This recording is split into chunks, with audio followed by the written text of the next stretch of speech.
Assalamualaikum warahmatullahi wabarakatuh. Alhamdulillah. Nahmaduhu wa nasta'inuhu wa nastaghfiruh. Wa na'udzu billahi min shururi anfusina wa min sayyiati a'malina. Man yahdihillahu fala mudilla lahu wa man yudlilhu fala hadiya lahu. Asyhadu an la ilaha illallah wahdahu la syarika lah wa asyhadu anna Muhammadan abduhu wa rasuluh, amma ba'd.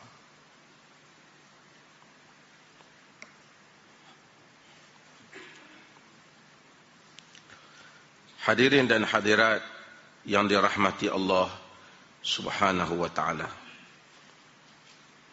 Alhamdulillah, kita sambung semula kuliah kita setelah kita lama selalu rehat lama gitu ni. Pasal orang di IQ ni ngaji lama banyak dah. Kena pergi ngajak tempat lain sikit. Hadis yang berikutnya ialah hadis yang asalnya hadis ini tak jadi masalah sangat pada zaman dahulu. Tapi hadis ini dianggap agak kontroversi oleh sebahagian para pejuang hak wanita, terutama apabila timbulnya zaman kebangkitan awal modernisasi, apabila masuk ke dalam dunia Islam dan apabila emansipasi wanita itu dibahaskan dan dunia Islam berada dalam keadaan mengongkong kaum wanita, maka hadis ini telah menjadi isu perbahasan. Sebahagian orang rasa ingin menolak hadis ini, sedangkan dia adalah hadis yang sahih yang diriwayatkan oleh Imam Muslim, kerana hadis ini ada menyebut beberapa hal tentang wanita. Sebahagian besar daripada orang yang tak puas hati dengan hadis ini kerana dia salah faham maksud hadis, ataupun orang yang mana menafsirkan hadis ni telah bagi maklumat yang salah tentang tafsiran terhadap hadis ni. Maka dengan itu kita sama-sama tengok hadis ni lah. Wa ani ibn Umar radhiyallahu anhuma, daripada Ibnu Umar radhiyallahu anhuma, yakni daripada Abdullah bin Umar. Ada kan? Anna Nabiy sallallahu alaihi wasallam qala, bahawa Nabi sallallahu alaihi wasallam bersabda, ya ma'syaran nisa tasaddaqna wa akthirna min istighfar fa inni ra'aitukunna aktsara ahli an-nar. Kita berhenti di situ dulu. Sekali kita sambung dia ni. Wahai sekalian kaum wanita, tasaddaqna, bersedekahlah. Nabi suruh orang perempuan sedekah. Orang perempuan ni dia boleh tak bersedekah? Dia boleh. Cuma kalau dia nak bersedekah dengan harta suami dia, dia kena minta izin lah. Kalau dia nak bersedekah dengan harta dia, dia tak perlu minta izin. Termasuk di dalam harta dia ialah harta yang suami dia bagi ke dia. Harta dia lah. Kalau wanita tu bekerja pada zaman ni, tu harta dia lah. Dia nak bagi 1,000 ke 2,000 daripada gaji dia, fi sabilillah, dia tak wajib untuk tanya suami dia. Melainkan kalau yang tempat yang dia bagi tu boleh mendatangkan bahaya ataupun seumpamanya kesan yang lain, dia kena tanyalah. Tapi jika sekiranya nyata tempat itu fisabilillah, dia sedekah. Kerana Nabi suruh mereka bersedekah terus. Nabi tak bersuruh mereka balik tanya suami mereka dulu. Hadis ni sebenarnya, sebelum saya nak ni, hadis ni sebenarnya ucapan Nabi SAW kepada wanita pada hari raya. Selepas Nabi baca khutbah, maka Nabi rasa wanita tak dengar khutbah Nabi. Zaman tu tak ada mikrofon, tak ada apa. So maka Nabi cakap khusus kepada kaum wanita. Ini menyebabkan berlaku khilaf di kalangan para ulama. Sebahagian mereka kata khutbah raya itu dua, kerana dia campur dengan khutbah Nabi dan ucapan yang ini. Macam khutbah juga. Sebahagian menyatakan khutbah raya itu satu saja. Yang ni bukan khutbah. Yang ni nasihat khas Nabi kepada kaum wanita. Yang ni mereka tak dengar, Nabi pergi cakap dengan mereka. Maka berlaku khilaf di kalangan para ulama. Berapa jumlah khutbah hari raya? Khutbah hari raya. Maksudnya, tuan-tuan mungkin biasa dengar dua khutbah lah. Tapi kalau tuan-tuan pergi sebahagian negeri, kalau pergi ke Perlis pun, sebahagian tempat dia buat satu khutbah saja. Khutbah rasmi satu. Dan ada tempat buat dua. Kita anggap benda khilaf lah. Okey. Ya ma'syaran nisa, wahai sekalian nisa, wahai sekalian kaum wanita. Tasaddaqna, kata Nabi, bersedekahlah. Wa akthirna min istighfar, dan banyakkanlah daripada istighfar, minta ampun kat Tuhan. Fa inni ra'aitukunna akthara ahli nar. Kerana aku ini lihat kamu yang paling ramai di kalangan ahli neraka. Oh, yang ni jadi sensitif. Orang perempuan marah.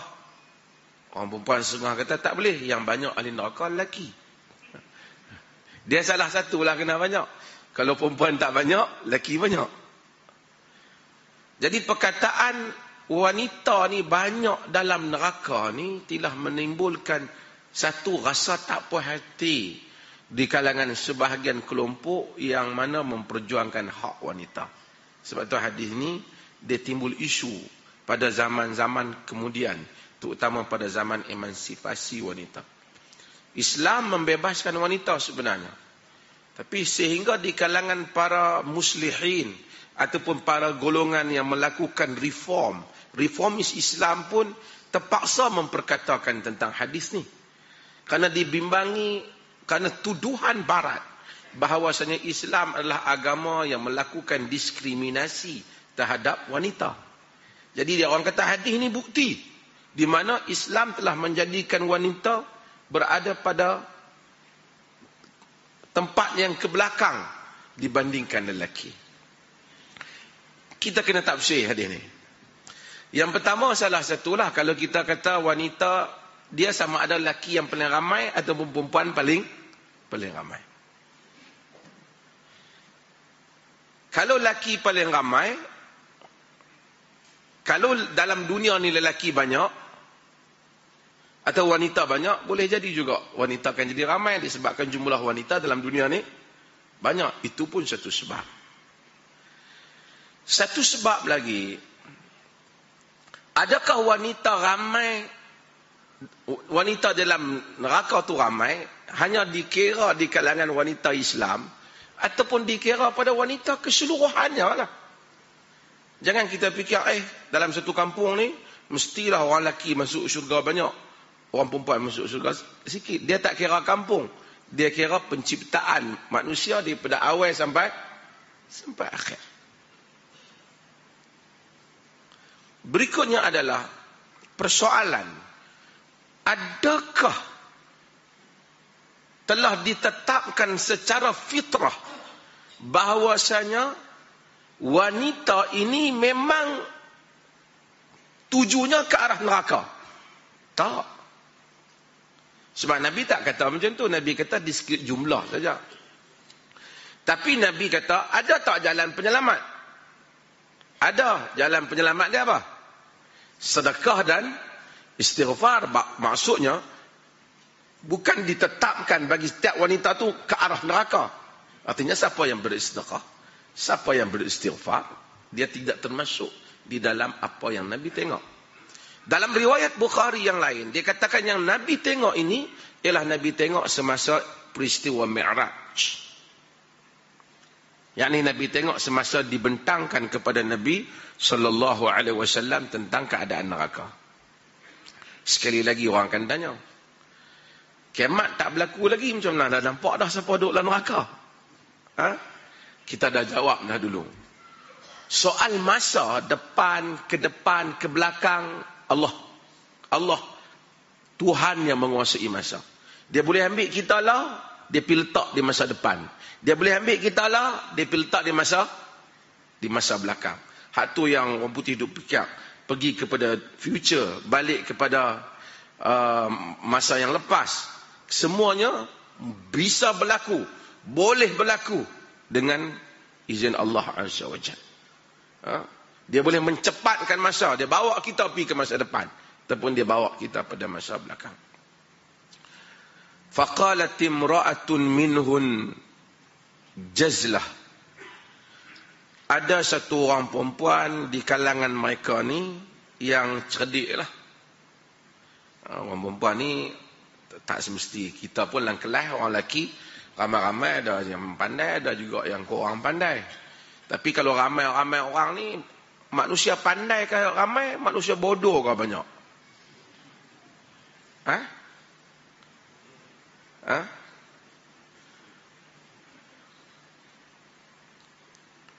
Kita rasa-rasa orang pandai ke banyak, orang bodoh ke banyak? Tak tahu. Kalau pandai, dia boleh kira 2.6 tu berapa? Okey. Faqalat imra'atun minhun jazlah. Kata satu orang perempuan yang cerdik lah di kalangan perempuan yang dengar Nabi ceramah hari itu, khutbah Nabi hari itu. Malana ya Rasulullah akthara ahlin nar.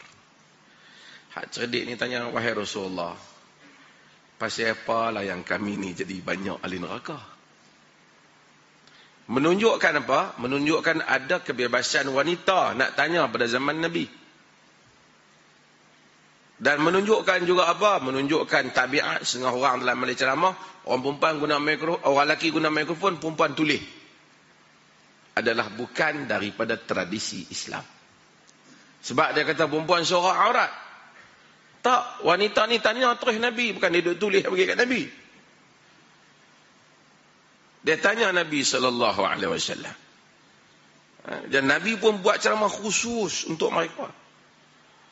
Kerana tanda Islam tidak diskriminasi mereka. Discriminate dia orang. Islam ra'i mereka. Cuma dia tanya Nabi, siapa yang kami, artinya boleh tanya. Nabi pun tak kata dah neraka lah, nak tanya apa lagi. Dah. Itu kita, pasal kita tak ada jawapan. Nabi SAW bagi tahu, tukthirna al-la'an wa takfurna al-ashir wa ma ra'aitu min naqisati aqlin wa din aghlaba lidhi lubbin minkun. Nabi kata sebabnya tukthirna al-la'an, membanyak kamu ni banyak la'an, banyak laknat. Tak apalah, mungkin isteri kita di rumah tak buat. Ramai wanita kita kenal tak buat. Tapi ramai wanita yang kata Nabi, cepat mulut dia ni, laknat tak guna. Hari dia, dan dia ada sebahagian tabiat orang ni, khususnya kaum wanita, kadang-kadang masa dia suka, dia puji sampai tak ada tempat lah. Dan dia marah, dia kata dia ni duit pun tak guna. Jadi dia laknat. Sebab itu, dalam kehidupan ini, bukanlah hina kaum wanita. Tapi kadang-kadang dalam banyak masyarakat, hak cepat mencarut ni, lelaki kan wanita. Tak tahulah tentang kira sendirilah kan. Bukan kata wanita sah, tapi kadang-kadang dia cepat. Mungkin kerana tangan dia lambat. Dia orang lelaki ni tak keluar di mulut, dia pi tangan boleh. Tapi dia keluar di mulut. Jadi Nabi kata sebabnya, saya orang wanita sensitif, ni reality. Maka Nabi kata sebabnya dia orang ni banyak la'an. Bukan semua wanita. Nabi cakap ada ramai buat perangai tu. Lelaki punya keburukan pun ada juga. Hak tu kita tak cakap bab dia. Kita cakap bab la'an. Asal manusia tak boleh laknat orang. Nabi SAW larang kita laknat orang. Laknat ni maksud kita kata ni mal'un, betul. Mal'un maksud dia yang dilaknat. Tak boleh. Mal'un maksud orang ni telah dijauhkan daripada rahmat Allah Subhanahu wa ta'ala. Hanya melainkan orang yang kita confirm mati dalam keadaan rahmat Tuhan jauh daripada dia. Seperti Fir'aun. Seperti Iblis. Dia hidup lagi tapi confirm lah. Seperti Abu Jahal, Abu Lahab. Adapun orang yang duk hidup, kita laknat dia sedangkan dia masih hidup, tak boleh. Kerana kita tak tahu. Ada orang pernah perang dengan Nabi seperti Abu Sufyan, tapi akhirnya dia mati dalam keadaan dia Islam. Dia menyembelahi Nabi. Ada orang pernah bawa pedang nak cari, nak pukul Nabi, nak bunuh Nabi. Marah kepada adik dia kerana masuk Islam, seperti Umar bin Khattab akan jadi pejuang Islam. Ada orang pernah menewaskan pasukan Nabi seperti Khalid ibn al-Walid, akhirnya menjadi panglima Islam. Sebab itu maka agama suruh kita panjang nafas. Kita marah-marahlah, tapi kita tak laknat kerana orang tak mati. Kita tak boleh kira dengan orang politik. Orang politik dia tak kira. Kita agama lain. Kerana the ground of religion is principle. Asas agama adalah prinsip. Kita tengok orang politik. Dulu macam-macam. Kafir, tak boleh menikah, tak boleh makan sembelihan. Sekarang penyokong setia.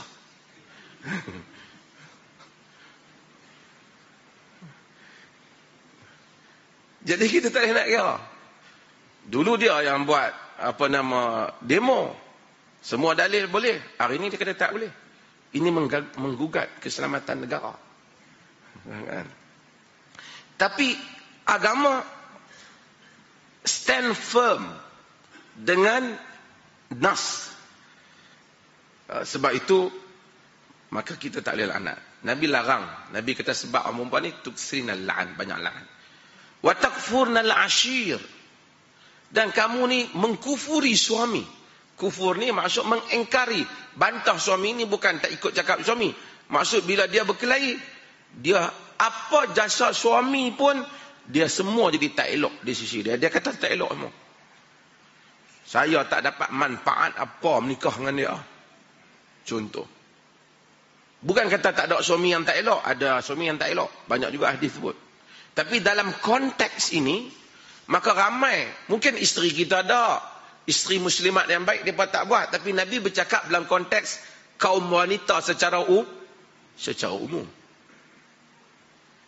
Wanita Melayu ke, Afrika ke, Mak Saleh ke, semua campur sekali.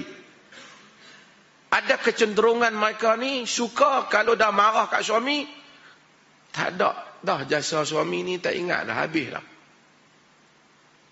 Maka Nabi kata wa takfurnal ashir. Hak ni depa tak berapa bantah sangatlah, tapi depa nak bantah hak berikut ni. Nabi kata wa ma raaitu min naqisati aqlin wad-din aghlaba lidhi lubbin minkun. Aku tak pernah tengok di kalangan mereka yang kurang akal dan agama. Naqisat tu dia balik pada wanita lah. Perempuan-perempuan yang kurang akal dan agama yang dapat menewaskan lelaki yang hebat, melainkan di kalangan kamu. Perempuan ni Nabi kata dia kurang akal dan kurang agama. Interpretasi, tafsiran kepada kurang akal tu sekali kita tak bersih. Hak ni yang mereka tak setuju. Mereka kata perempuan tak, bahkan akal perempuan lebih baik pada akal lelaki. Pejuang wanita kata. Nabi kata, aku tak pernah tengok orang yang kurang akal dan agama yang dapat tewaskan lelaki yang hebat. Nampak lelaki yang hebat, tapi main dengan bini dia, dia kalah. Bini duduk depan, dia duduk belakang.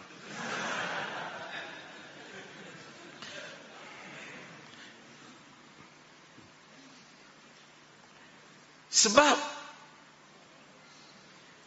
ini Nabi kata akal dia kurang. Nabi bercakap dalam satu bahasa, Nabi cerita tentang kelemahan wanita. Tapi dalam masa yang sama, Nabi cerita hampa ni kuat. Dalam keadaan akal dan agama hampa lemah, lelaki yang hazim. Dalam riwayat, rajulul hazim, dhi lubbin. Dalam riwayat, rajul hazim, lelaki yang hebat. tapi bila main kat perempuan dia kalah. Perempuan tak guna tenaga pun nak lawan dia. Perempuan guna pergerakan dia, guna senyuman dia. Kalau senyum hak segak lah kan. Kalau senyum hak tak segak, tak payah.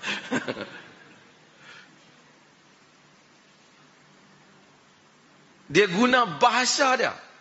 Sehebat-hebat laki, sarjana besar, orang kuat besar, panglima gagah di medan, tewas hanya dengan beberapa orang wanita. Soekarno, Mussolini, Hitler. Sebab mereka tidak selebih hebat daripada akal pemimpin-pemimpin itu. Tapi Nabi kata, Nabi puji kan Nabi kutuk mereka tak? Sebab kita kena tahu Nabi bercakap ni pada hari raya. Takkanlah Nabi nak kutuk mereka dalam suasana gembira tu. Tapi Nabi nak cerita. Dalam riwayat lain, bila Nabi suruh mereka sedekah ni, pakat sedekah habis. Pada zaman Nabi, ada yang buat keluar subang bagi, buat keluar cincin bagi kepada Nabi SAW, supaya bagi kepada mereka, supaya bagi kepada Nabi SAW sebagai sedekah yang mana Nabi SAW galakkan tu. Okey. Nabi kata dalam keadaan hampa lemah, hampa kuat. Jadi Nabi cerita yang lemah satu sudut tapi tetap dapat menewaskan lelaki. Kan? Bukan semua lelaki lah, ada lelaki lah kan. Cakap hebat, tengok bini dia telefon ketak. Saya kata sebahagian orang takut ni. Bukan kata cerita, takut tentang cerita poligami. Takut poligami ni. Pergi ke Kaabah nak doa. Nak doa pun ketak lah. Terbayang, ya Allah, teringat dia. Aku doa ni bini aku tahu mampu. Takut dia. Ada siapa hantar WhatsApp belum? Kata. Main dengan waktu buka puasa, ada satu orang doa, ya Allah, berikanlah kepada kawan aku itu isteri. Sebab dia kan tak kahwin lagi, dia doa pasal apa doa, dia kata ni kawan aku tak nikah lagi, tempat masa ni mustajab. Isteri kita, jangan doa macam tu, aku tak suka. Dia kata pasal apa pula aku doa kau? Tak boleh, dia kata. Sebab Nabi kata kalau kita doa kat orang, malaikat akan doa balik kat kita.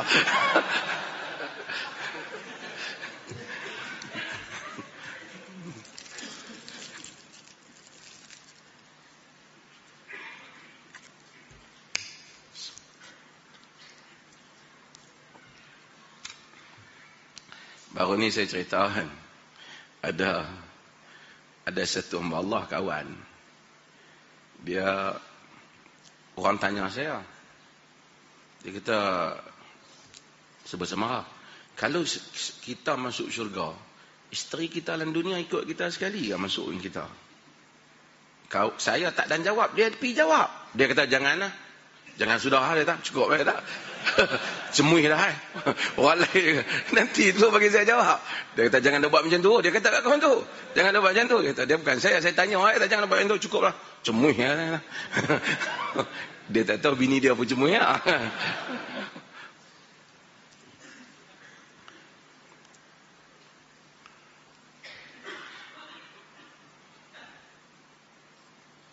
Perempuan tanya, lepas dia kata macam tu, dia ada soalan tewaskan lelaki tu, perempuan tak bahas lah. Orang perempuan memang tahu macam mana cara dia nak tewaskan suami dia ataupun nak tewaskan lelaki.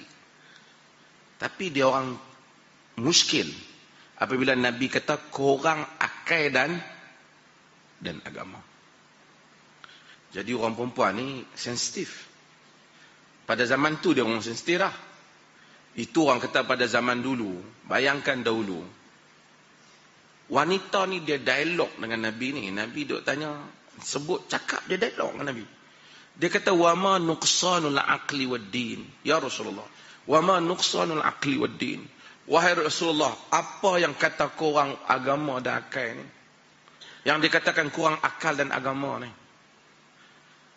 Dia tanya Nabi, artinya kalau wanita tu jenis terima-terima je lah, kita korang. Artinya wanita pada zaman Nabi, dia tak mudah terima kenyataan ni. Dia nak tahu apa dia.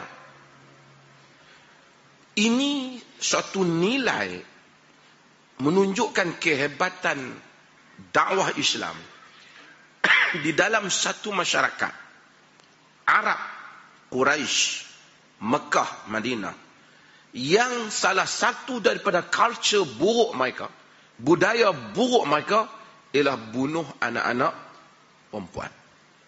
Masa dulu bunuh anak perempuan tak ada nak tanya apa. Wa idzal mau'udatu su'ilat bi ayyi dhanbin qutilat. Apabila anak-anak yang dibunuh itu ditanya atas dosa apa dia dibunuh. Tapi bila Islam masuk ke dalam masyarakat Arab, wanita, Nabi kata, korang akal dan agama, bangkit tanya. Sebab izzah, Islam telah suntik kemuliaan diri. Sebab itu banyak, saya selalu sebut, hadis-hadis Aisyah radhiyallahu anha, yang mana Aisyah ni komplain banyak riwayat-riwayat yang ada saja kaitan dengan wanita. Dia bimbang orang salah tafsir, ataupun dia bimbang orang salah dengar daripada Nabi SAW. Jadi dia tanya, apa dia yang jadi korang akal dan agama tu? Nabi SAW sebut, dalam hadis ini Nabi kata, amma nuqsanul aqd fa syahadatu imra'atain ta'dilu syahadatur rajul. Adapun lemah akal ni, Nabi kata, fa syahadatu imra'atain ta'dilu syahadatur rajul. Penyaksian dua wanita sama dengan saksi satu lelaki. Nabi jawab, korang akal tu, contoh tu Nabi bagi contoh tu. Satu persoalan. Korang akal Nabi maksud ni, korang akal betul ke? Ataupun Nabi maksud, kadang-kala ada sudut tertentu dia korang akal dah. Apabila kita lihat dalam Quran menyebut juga tentang wanita yang berjaya seperti Malikatus Saba. Quran juga sebut tentang isteri Fir'aun yang lebih cerdik pada Fir'aun dalam buat keputusan. Jadi korang ni korang apa? Nabi bagi contoh, korang ni di sudut korang akal, bukan maksud dia bodoh ke apa. Tapi sudut korang yang Nabi contoh, dua saksi perempuan sama dengan satu saksi lelaki. Ini satu bab fiqh, yang mana Quran sebut tentang wastashidu syahidain min rijalikum. Hendaklah ada saksi dua orang di kalangan lelaki kamu. Fa in lam yakuna rajulain fa rajulun wa imra'atan mimma tardawna minasy-syuhada.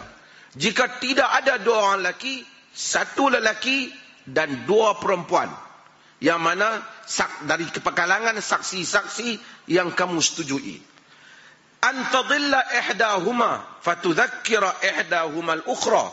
Jika satu orang tu tersesat, maksudnya terlupa, maka satu orang lagi akan ingatkan.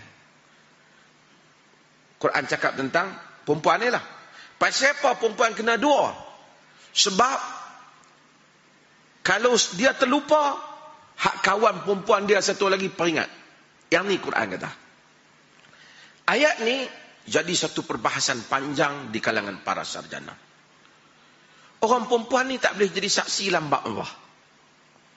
Kesimpulannya, kebanyakan sarjana khilaf. Dalam bab talak mereka kata tak apa. Dalam bab nikah kahwin tak apa.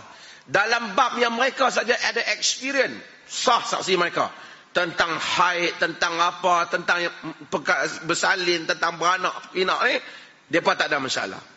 Tapi mereka bimbang tentang dua benda, iaitu tentang penyaksian harta dan juga tentang hudud, kes jenayah.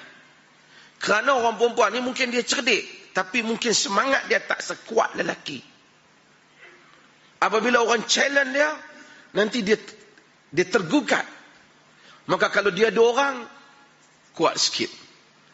Ataupun pada kes-kes jenayah yang membabitkan hukuman mati, potong tangan dan seumpamanya, mungkin simpati akan menguasai dia.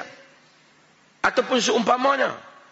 Ataupun mungkin sentimen, cemburu ke apa akan menguasai dia. Maka dia nak seorang lagi. Bukan dia nak tanya perempuan. Quran mau supaya tak kesian kat dia. Supaya ada orang bantu dia.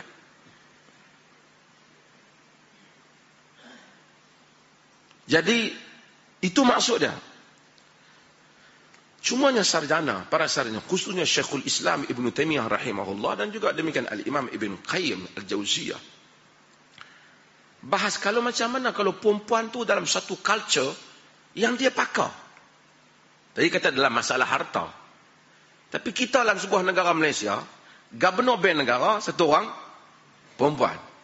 Perempuan kan? Kita tak boleh salah dia pasal dia cari 2.6 tu tak jumpa. Tak boleh salah lah. Pasal lelaki pun cari tak jumpa. Kan?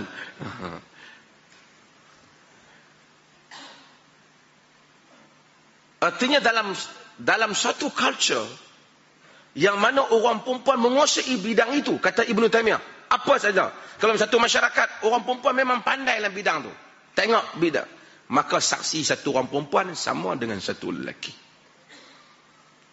Sebab tu Ibn Taymiyah ni sentiasa mendahului. Walaupun ada geng-geng meluat kat dia, perbankan Islam dan dunia ni tetaplah hampa kutip Ibn Taymiyah punya.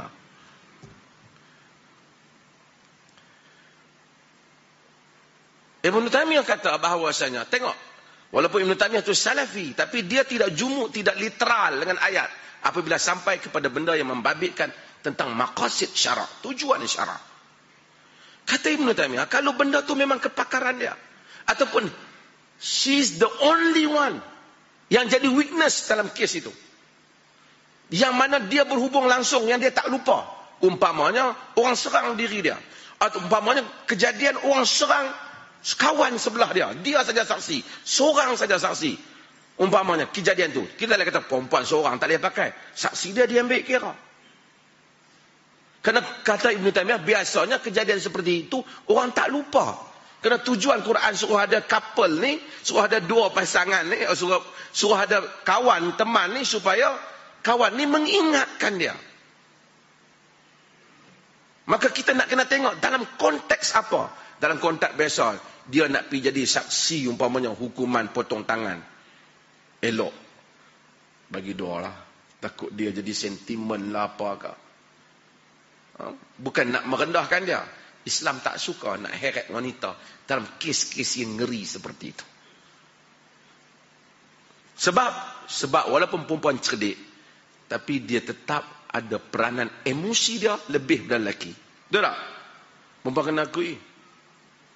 Kita akui. Mesti kalau seumpama kita, suami saya emosi lebih sangat lah, kita tak pelik lah kan. Sebab tu perempuan, kalau dia marah apa kita, tak sama dengan kita. Kalau tidak, kalau dia sama kita, macam saya kata, hang kalau tak puas hati dengan aku, jom kita keluar tumbuk di luar. Macam tu kan. Sebab itu, dia kata apa pun, kita habis sangat, habis sangat, dia teriak. Nak buat macam mana dia menangis? Dia kata, apalah menangis? Menangis apa? Tak puas hati kita bertumbuk. Takkan nak kata macam tu kat dia. Yang tu jam punya lelaki. Kan? Maka emosi itu menguasai dia, menyebabkan dikatakan naqis di sudut akalnya. Bukan dalam semua keadaan. Mungkin ada bidang yang perempuan lebih. Tapi dalam certain keadaan, emosi lebih kuat daripada pikirannya. Sebab tu tak diberikan kuasa talak di tangan isteri. Pasal dia mungkin masa dia marah dia talak kita. Sekali dia laki pun macam tu kan. Kalau nak bagi ke tangan isteri, yang saya ingat kena bagi lebih kurang 10,000 talak macam tu. Laki 3. Dia marah kan. Abang perangai macam ni. Saya talak 3 bang. 3. Dia pakai dah 3. Selagi yang petang-petang talak lagi. Tarah nak malam 20 talak dia bagi kita. Kalau bagi setakat 3 talak, habis dia pakai, dia baziak pakai sari, habis dia pakai. Kan? Bukan semua lah kan. Kan? Dia marah. Tapi dia kata, saya bukan maksud. Ni dah. Sebab emosi dah. Emosi dah. Bukan. Maka emosi itu apabila dia lebih kuasai, mungkin dia cerdik. Dia jawab matematik, dia pandai. Sebab tu walaupun dunia ni perjuangkan hak wanita sama rata, tapi pemimpin-pemimpin dunia tetap kebanyakannya adalah lelaki. Amerika punya hebat berjuang tentang hak wanita. Kalau siapa tengok filem Amerika, tengok cerita Amerika dulu, makan macam tak ada peluang lah orang kulit hitam ni. Tuan-tuan tengok The Butler, filem tengok. Oh, jangan tengok filem. Dia cerita macam mana Oprah punya cerita, macam mana orang kulit hitam punya teruk dulu kena hina sehingga nak boleh jadi presiden. Orang kulit hitam yang punya teruk boleh jadi dihina, bunuh, tepi jalan, semua tak ada salah dalam undang-undang Amerika. Akhirnya dia jadi kulit hitam, jadi presiden Amerika. Tapi wanita walaupun kulit putih belum jadi lagi seorang pun presiden Amerika. Sebab walaupun mereka pejuang hak wanita, dulu juga ada demonstrasi minta pungutan suara untuk wanita mengundi di Amerika. Tapi ertinya secara normalnya manusia tetap merasa kepimpinan, kewarasan berada di tangan lelaki. Itu seperti mana kata Ibn Taymiyah, tidak menafikan kemungkinan ada satu dua wanita yang lebih daripada lelaki. Tapi dia bercakap secara umum. Dia bercakap secara umum. Ayat ni bercakap secara umum. Okey. Hak ni pasal akal. Kemudian Nabi kata, wa tamkusul layali ma tusalli wa tuftiru fi Ramadan fa hadha nuqsanun nuqsanud din. Yang ni satu lagi timbul. Nabi kata maka wanita ni duduk bermalam-malam tidak semayang. Sebab apa? Haid lah. Dan mereka itu tidak puasa, dan wanita tidak puasa pada bulan Ramadan. Fahadha nuqsanud din. Ini adalah kekurangan agama. Oh, bab ni jadi iskal, jadi keliru. Sebab wanita tak puasa tu agama sendiri yang suruh. Dan wanita tak semayang tu sendiri di atas titah perintah agama. Bagaimana pula dikatakan itu kurang agama? Ini jadi persoalan bukan saja di takahan hari ini, tapi di kalangan para ulama dahulu, An-Nawawi dan seumpamanya juga cuba menyelesaikan maksud hadis ini. Perkataan din, ni orang perempuan lebih faham daripada kita. Walaupun wanita tak semayang ni, agama yang suruh. Kalau dia semayang dosa masa dia haid. Sebab tu semayang ni walaupun dapat pahala, tapi ada kala semayang berdosa. Takkan aku semayang masuk neraka kot. Ada. Wanita haid pergi semayang, dosa tak? Dosa. Saya buat contoh kak, macam main bulan hari raya. Mereka ni baru 29 puasa mereka raya dah. Aku bagi cukup 30. Dia puasa 30. Tapi rumah dah, tak raya kah? Aku bagi cukup dah 30. Esok raya. Orang semua nampak nak bulan dah. Dia kata, aku apa pun nak bagi cukup. Dia kuat agama ke? Dia menyanggahi agama? Dia sanggah agama. Kita tak boleh buat macam tu haram. Dia kata kita, takkan puasa masuk neraka kot. Dia buat jenis style tu, dia tu.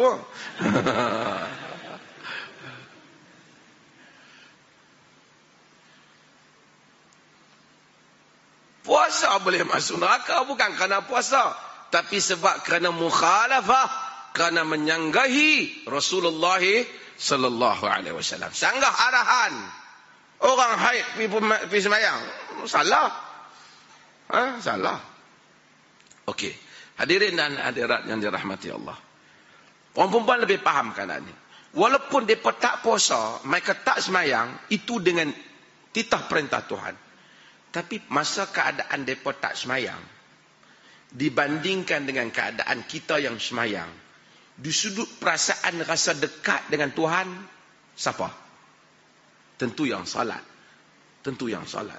Bukan tanda masa mereka tak salat tu mereka duk berdosa, tak. Kerana salat, sujud menjadikan manusia itu dekat dengan Tuhan.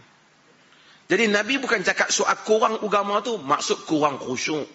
Mungkin maksudnya kurang di dalam penghayatan agama, di sudut hubungan spiritual, hubungan kerohanian, ruhiyah, alaqatul ruhiyah bainal abd wa rabbih, hubungan kerohanian antara hamba dan Tuhannya. Mungkin dia boleh istighfar, dia boleh apa, dia boleh buat. Itu maksud kurang agama tu. Bukan maksud kurang agama tu maksud dia meninggalkan agama.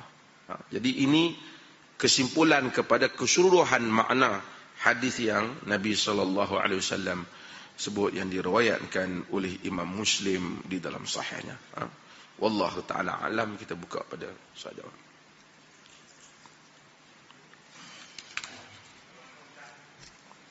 Salam.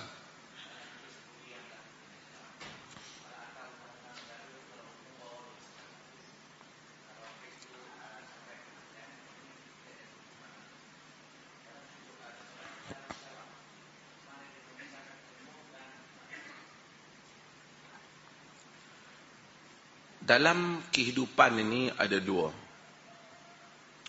Satu,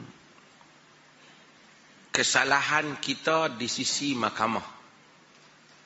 Satu, kesalahan kita di sisi Tuhan. Apa yang kita didapati tidak bersalah di sisi mahkamah, belum tentu kita tak bersalah di sisi Tuhan. Sekalipun mahkamah syariah.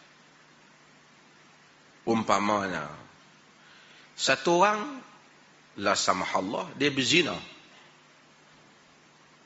Ada dua orang yang tengok dia berzina. Dua orang bawa kes, dia betul berzina dengan pasangan dia. Tapi oleh kerana agama minta saksi berapa? 4. Yang ada 2, kes dibuang. Barangkali pula kemungkinan hak 2 tu pula kena sebat atas belakang. Dari segi realiti, mereka berzina. Di sisi Tuhan, mereka berdosa. Tapi di sisi mahkamah, hatta syariah tu sendiri, kes tak sabit. Kawan yang bawa tuduh tu, dia kena. Mungkin tuduhan dia tu betul. Tetapi, bukti tak cukup. Di atas hikmah-hikmah yang lain dalam agama, Tuhan tak mau orang suka duk baca pasal skandal orang gosip orang. Tuhan nak tutup benda ni, tapi hakikatnya dilakukan. Jika dia tak taubat, walaupun dia kata, aku tak salah sisi mahkamah, nak taubat apa? Dia berdosa di sisi Tuhan. Contoh yang lain. Suami, dia kata kat isteri dia, hang balik rumah mak hang, tu sodok mai dah. Dengan penuh maksud, dia talakkan isteri dia. Tapi bila pergi mahkamah, isteri dia bawa kes, dia kata, saya bukan talak, suruh-suruh dia balik ya, melemah perut. Tapi dia sebenarnya maksud talak. Tapi oleh kerana dia guna kinayah, maka hakim kena tanya maksud dia. Apa maksud dia? Tak talak. Katakanlah dia memang maksud talak. Di sisi Tuhan dia talak. Isteri tak dosa. Isteri dah dia kata tak talak. Dia berdosa di sisi Tuhan. Walaupun mahkamah kata tak. Maka dia sebut di sisi hukuman fiqh, dia panggil kesalahan dianatan wa qadaan. Ada benda yang salah di sisi agama, ada benda yang salah di sisi qada, di sisi undang-undang. Ada benda yang mungkin undang-undang kita salah, tapi di sisi Tuhan kita tak salah. Sama juga dengan kes macam ni lah. Sebuah negara mungkin ada peraturan dia, sebab susah nak tengok baligh tak baligh ni. Had tak had mungkin dia buat had umur umpamanya. Kalau orang buat macam ni kena. Yang ni kalau kena kes ni, dia kena kes juana, dia akan pergi di hukuman yang rendah sikit. Kerajaan berhak buat hukuman. Tapi berdosa apabila satu orang tu baligh, aqil, baligh, mumayyiz, aqil, baligh, dia buat, dia berdosa. Dia berdosa. Mungkin dia tak kena seperti tahap umur tertentu. Tapi dia tetap berdosa. Dosa satu hal, hukuman undang-undang satu hal yang lain. Itu undang lah.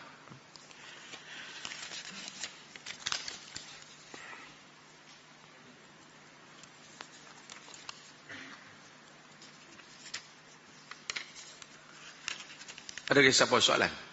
Lisan.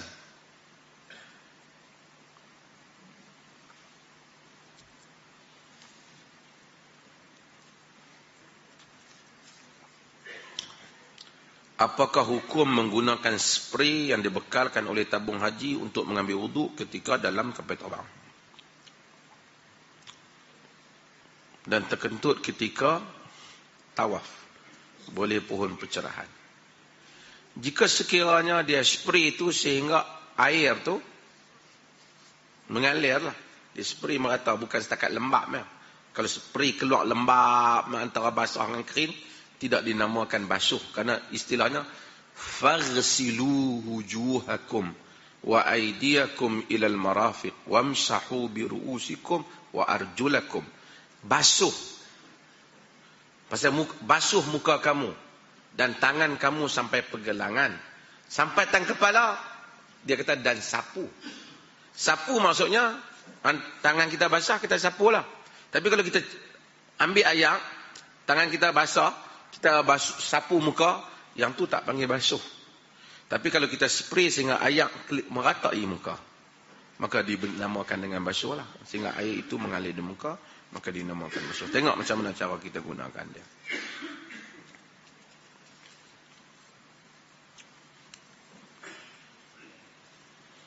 Dalam pejabat ada seorang perempuan yang punya anak yatim. Bolehkah buat kutipan duit terhadap perempuan tersebut untuk mengadakan jamuan? Kalau yang lelaki tanya ni memang dia prihatin lah. Apa kutipan duit ke atas perempuan tersebut termasuk dalam harta anak yatim? Apa ni? Pertama kita kena tahu anak yatim ni tidak termasuk di dalam asnaf zakat. Nak masuk dulu, cerita dulu. Masakin, ibnu sabi, semua fuqara, masakin, ibnu sabi, anak yatim tak termasuk. Sebab ada anak yatim kaya. Kan? Anak yatim lah, bukan anak pamat yatim yang duduk di belakang masjid tu. Anak yatim ada yang kaya. Mungkin bapak dia mati, waris harta ke dia 2.6 bilion, dia kaya. Okay.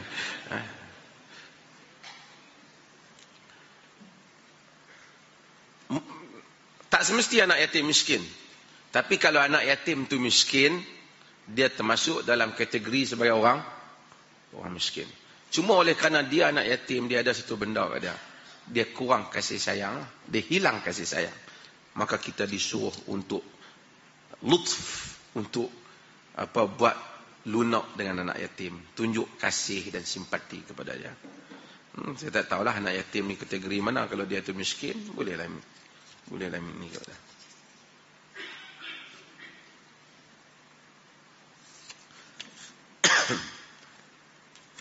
Ketika khatib sedang khutbah, tiba-tiba dia teringat dalam hadap besar. Adakah sah khutbah tersebut? Khilaf. Dalam sebahagian mazhab, dia tak syaratkan khatib mesti berwuduk. Dia tak syaratkan khatib mesti bersih badan. Semayang kena lah. Dia tidak syaratkan. Maka benda ni adalah khilaf di kalangan fuqaha. Wallahu ta'ala alam, kalau dia sampai keadaan macam tu, dia pakailah qaul yang tu. Tapi jangan tibai dengan semayang-semayang pun tak ambil semayang.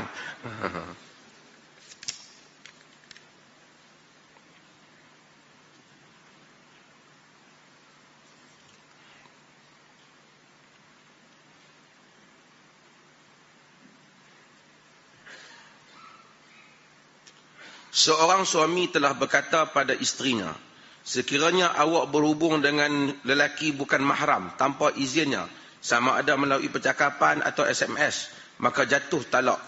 Isterinya seorang yang bekerja. Bagaimana si suami nak batalkan? Tadi ada orang mai tanya kat pejabat saya lebih kurang macam ni. Dia mai daripada jauh, daripada ke Selangor.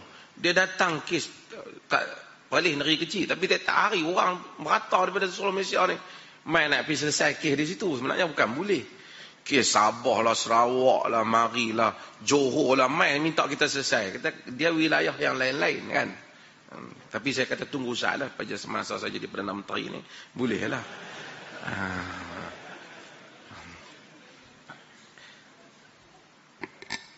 Hadirin dan hadirat. Ta'liq ni, bahasa kita Malaysia ni tidak terkenal ta'liq. Sebab ada parti bagi ta'liq orang. Okey. Ta'liq ni, dia kata, kalau hang buat macam ni, jatuh satu talak. Kalau sekiranya engkau buat hal demikian-demikian, maka berarti engkau tertalak. Ulama-ulama secara khilaf tentang ta'liq ni. Saya cerita pendapat dulu. Kebanyakan ulama kata, kalau dia kata jika awak keluar daripada rumah ni, berarti jatuh satu talak. Kalau isteri dia keluar, jatuh satu talak. Itu pada kebanyakan pendapat ulama. Ibnu Taimiyah rahimahullah, dia ada satu pendapat yang agak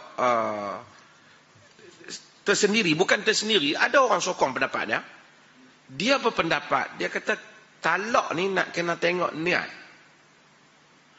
Jika sekiranya dia kata tu bukan dia maksud nak talak pun, dia maksud nak gempak ya.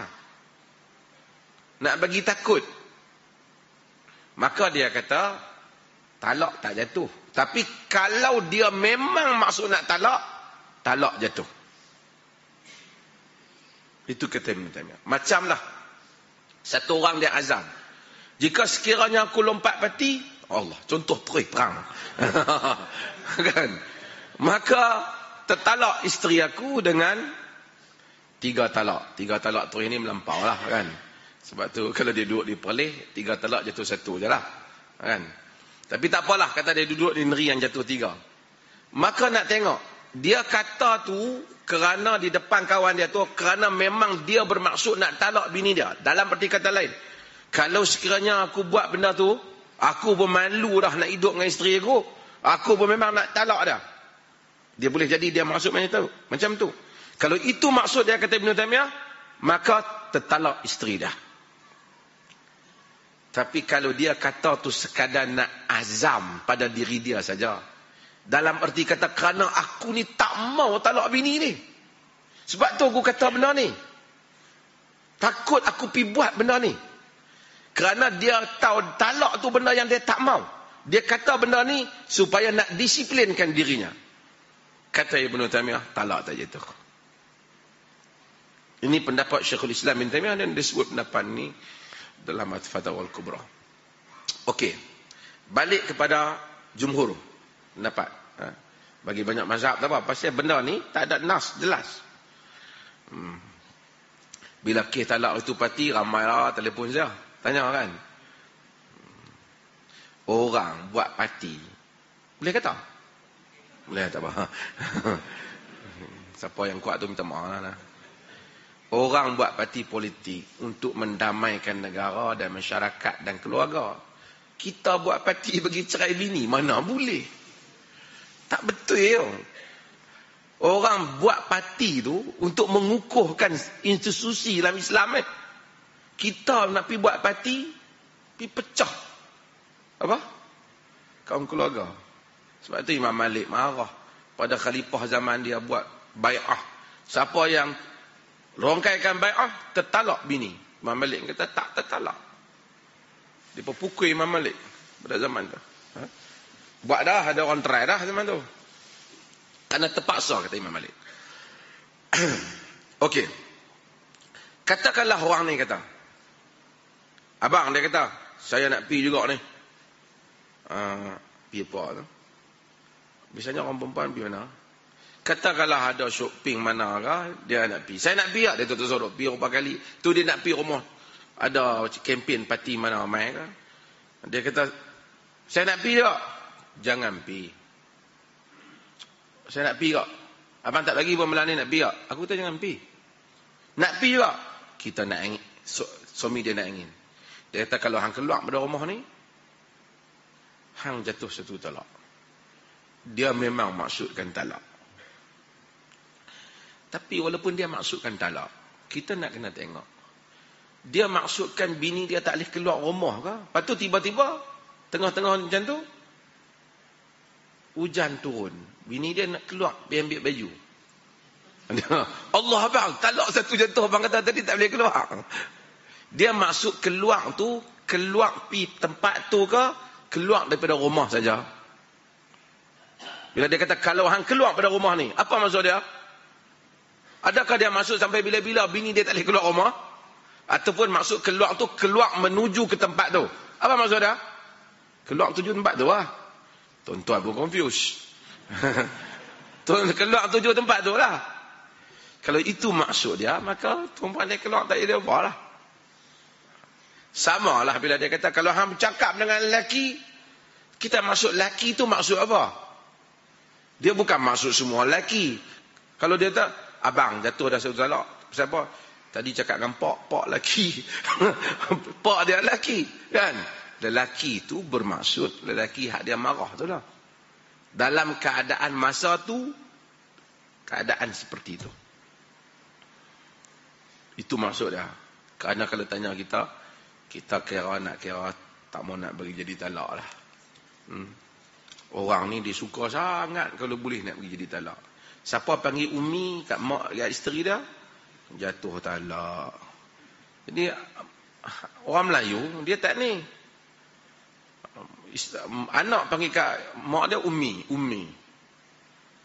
Jadi dia takkan nak cakap Arab dengan anak dia. Idhhab ila ummuk. Pergi kepada ibumu, ila ummik. Idhhab ila ummik, pergi kepada ibumu. Kan? Jadi dia kata ni, pergi kat ummi. Tanya ustaz dah habis ya. Zihar. Pasal panggil isteri dia mak. Umi tu bahasa bagi anak dia lah. Kan? Ada orang tak nak kerja. Ngaji 2 baris, fatwa 16 baris.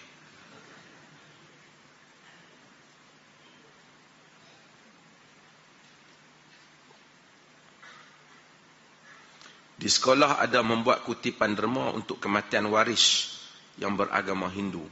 Bolehkah menderma kerana dikhawatiri wang derma digunakan untuk upacara keagamaan? Kita bagi kat dia atas dasar simpati kat dia. Melainkan dia kata tolong derma sikit untuk semayang di tokong, kita tak buat lah. Tapi kita bagi kat dia. Apa yang mana kita bagi itu, dia pergi belanja di tempat lain, itu bukan urusan kita. Kita baca hadis tu kan. Ada lelaki yang keluar, dia derma pada waktu malam. Tiba-tiba dia derma pada penzina. Dia kata, Allah, aku dah derma kat zina. Tapi akhirnya dia beritahu, boleh jadi dengan hang derma ni penzina taubat. Boleh jadi dengan orang Islam bantu. Maka orang bukan Islam tu sayang kat agama, suka pada Islam. Siapa ada soalan? Pakai jam emas. Haram dia pakai jam emas. Bagi lelaki, perempuan tak apa.